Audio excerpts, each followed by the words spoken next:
क्या हाल चाल है और कैसे हो आप सभी। आशा करता हूँ कि आप सभी लोग अच्छे होंगे। तो आज हम लोग सीखेंगे रूट वाली संख्याओं का जोड़। रूट वाली संख्याओं को कैसे जोड़ा जाता है। यहाँ पर देख पा रहे हैं कई सारे हमने एग्जाम्पल्स लिखे हुए हैं। सभी एग्जाम्पल सभी उदाहरण अलग अलग प्रकार के हैं। चलिए दोस्तों, थोड़ा सबसे पहले बेसिक यहाँ पर समझ लेते हैं, उसके बाद प्रत्येक सवाल को हल करेंगे। साथियों, सबसे पहले रूट का मतलब जान लेते हैं। रूट का मतलब होता है 1/2, यानी हमें पावर में 1/2 लिखना है, घात में 1/2 लिखना है रूट को हटाकर। यहाँ पर जैसे मान लेते कोई संख्या यहाँ है 5, इस पर हमने रूट लगा दिया तो यहाँ पर √5 लिखा हुआ है। इसको हम लिख सकते हैं, पहले 5 लिखेंगे, उसके बाद पावर में क्या लिखेंगे, इस रूट को हटाकर इसके स्थान पर इसको हटाकर हम क्या लिखेंगे, पावर में घात में 1/2। तो रूट का मतलब क्या होता है, पावर में 1/2। उसके बाद थोड़ा और यहाँ जान लेते हैं। यहाँ पर जैसे मान लेते हैं कोई संख्या यहाँ पर है रूट के बाहर, जैसे यहाँ पर एक संख्या हमने पहले से लिखी हुई है √5। इसके पहले यहाँ पर कोई संख्या नहीं, इससे पहले यहाँ पर रूट के बाहर कोई संख्या नहीं दिख रही है, तो इसके आगे हम कितना मानेंगे, 1 मानेंगे, क्योंकि 1 को हर संख्या से हम गुणा कर सकते हैं, संख्या में कोई परिवर्तन नहीं होता है। तो इस √5 को हम क्या लिख सकते हैं, इसको हम लिख सकते हैं √5 गुणा 1, यानी यहाँ पर √5 का गुणांक जो है वो कितना है, 1 है। हर एक संख्या का गुणांक 1 होता ही होता है। संख्या जो √5 है इसका गुणांक कुछ नहीं तो हम क्या मानेंगे, 1 मानेंगे। आगे कुछ नहीं तो क्या मानेंगे, 1 मानेंगे। इसका मतलब ये कि जो संख्या रूट में होगी उसका यदि गुणांक कुछ नहीं दिया गया होगा तो हम क्या मानेंगे, 1 मानेंगे। जैसे यहाँ पर मान लेते हैं एक संख्या यहाँ पर 2√3, 2 बाहर है और रूट के अंदर 3 है, तो यहाँ पर √3 का गुणांक कितना दिया हुआ है, 2 दिया हुआ है। तो यहाँ पर हमें मानने की ज़रूरत नहीं, क्योंकि यहाँ पर इसका गुणांक पहले से ही दिया हुआ है, 2 है। यदि इसे हम ऐसे लिख दें √3, तो इसका गुणांक कुछ नहीं तो आगे हम क्या मानेंगे, 1 मानेंगे। आगे क्या मानेंगे, 1 मानेंगे। चलिए अब सवाल को हल करते हैं। तो पहला सवाल यहाँ से लिख लेते हैं। यहाँ पर चलिए पहला सवाल यहाँ से हमने लिख लिया।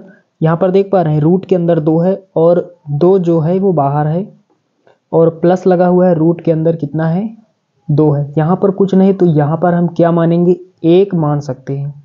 क्या मानेंगे, आगे इसे हम लिख सकते हैं, यहाँ पर लिखेंगे या 2√2 प्लस, यहाँ पर कुछ नहीं आगे तो 1 इसका गुणांक मान लेंगे, 1√2। ये आपको समझ में आया होगा।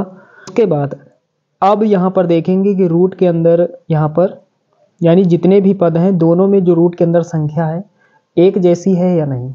तो यहाँ पर देख पा रहे हैं रूट के अंदर जो संख्याएं हैं बिल्कुल सेम है, एक ही प्रकार की हैं। यदि यहाँ पर रूट वाली संख्याएं अलग अलग होती तो फिर ये संख्या को हम नहीं जोड़ सकते थे, तो यहाँ पर इसे जोड़ सकते हैं क्योंकि रूट के अंदर जो संख्याएं हैं एक ही प्रकार की संख्या हैं। तो अब कैसे जुड़ेगा यहाँ पर, तो रूट के पहले बाहर जो है उसको हम लिख लेते हैं। तो रूट के बाहर यहाँ पर कितना है, 2, और यहाँ पर कितना है रूट के बाहर, 1। तो दोनों को हम जोड़ लेंगे क्योंकि बीच में प्लस लगा हुआ है। 2 + 1 कितना होगा, 3 होगा।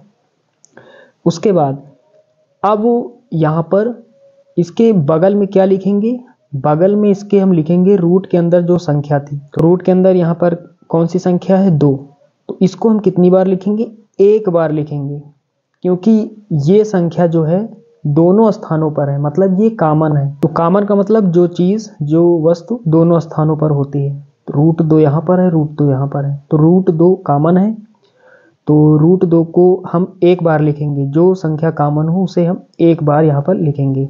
तो 2√2 में हम 1√2 जोड़ेंगे तो कितना होगा, 3√2। ये यहाँ पर आंसर हो जाएगा। चलिए अब आगे आपको धीरे धीरे समझ में आएगा।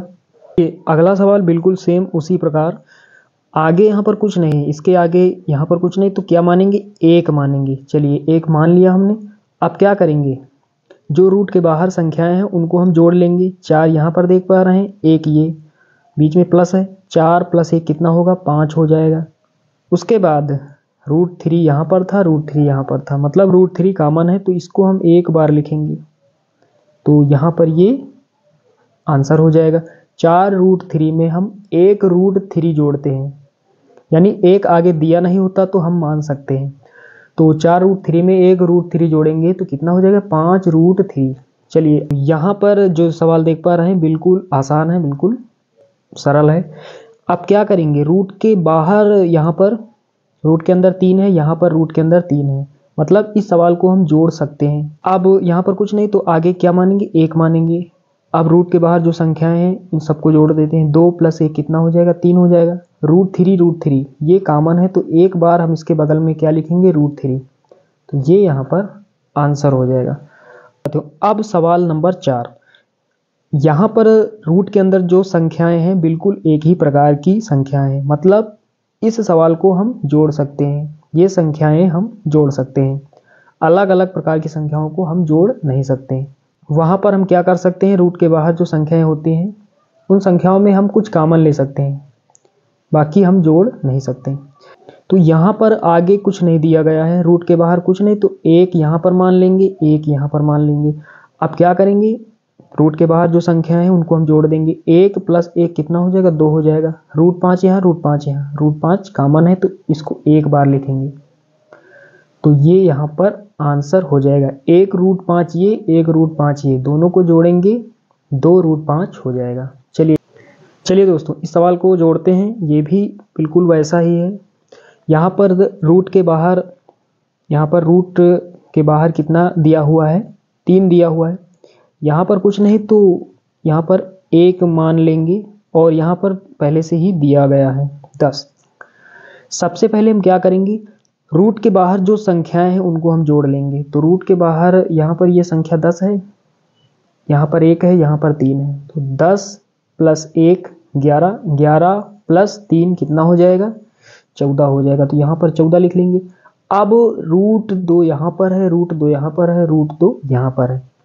√2 संख्या जो है हर एक स्थान पर है, मतलब ये कॉमन है तो इसे हम कॉमन लेंगे तो इसे हम एक बार लिखेंगे। जो चीज़ कॉमन होती है उसे हम एक बार लिखते हैं, बस यहाँ पर ये आंसर हो जाएगा। 3√2 में हम एक √2 जोड़ेंगे, 4√2 हो जाएगा। उसके बाद 4√2 में हम 10√2 जोड़ेंगे तो कितना हो जाएगा 10 4 14√2। ये यहाँ पर आपको समझ में आ गया होगा। चलिए साथियों लास्ट और अंतिम सवाल, यहाँ पर देख पा रहे हैं रूट के अंदर जो संख्या है यहाँ पर एक ही प्रकार की पूरी संख्या है, रूट के अंदर 6, यहाँ पर √6 इस प्रकार से यहाँ पर संख्याएं जो लिखी हुई है रूट के अंदर बिल्कुल एक ही संख्या लिखी हुई है। अब यहाँ पर रूट के बाहर देखेंगे, यहाँ पर कुछ नहीं यहाँ पर दिया हुआ है, क्या मानेंगे हम, एक यहाँ लिखेंगे, एक यहाँ लिखेंगे, तो एक हम सबके आगे यहाँ पर लिख देंगे। अब क्या करते हैं, रूट के बाहर जो संख्याएं हैं उनको हम जोड़ लेते हैं। तो रूट के बाहर संख्या यहाँ पर 1 ये, 1 2 में एक जोड़ेंगे, 3 में एक जोड़ेंगे, 4 में एक जोड़ेंगे, 5 में एक जोड़ेंगे, 6, तो यहाँ पर कितना हो जाएगा 6, यहाँ पर 6 लिख लेते हैं। अब रूट के अंदर जो संख्या है वो हर एक स्थान पर है, यहाँ पर भी है, यहाँ पर भी है, यहाँ पर भी, हर एक स्थान पर है। इसका मतलब √6 जो है ये कॉमन है, तो कॉमन चीज़ को हम एक बार लिखेंगे, यहाँ पर क्या लिखेंगे √6, बस यहाँ पर ये आंसर हो जाएगा। चलिए दोस्तों मिलते हैं नेक्स्ट वीडियो में, तब तक के लिए जय हिंद।